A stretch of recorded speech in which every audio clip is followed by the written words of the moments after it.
Mana necha pul bo'ldi? 250 ming bo'ldi. Hozir.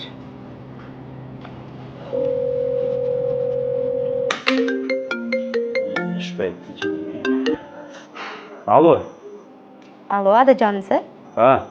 Men salonga kelganimda sochim bilan makiyajlarimni qildirganim. Kartamga 600 ming so'm tashlab yubora olasizmi? 600 ming so'm bo'pti. Ha, bo'pti, hop. Xo'p.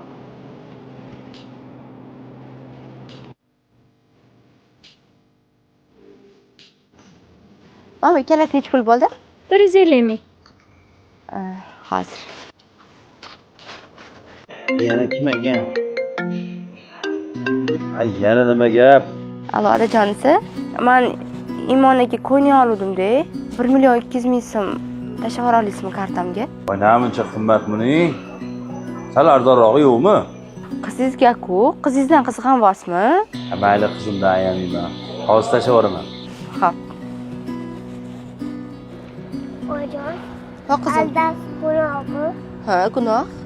Bu nimaga odamdan pul so'rab aldayapsiz? Chunki senga ko'p kiyimlar olamiz, kafelarga boramiz, o'shaning uchun. Aldab olgan pulingizga kiymam gunoh bo'ladi.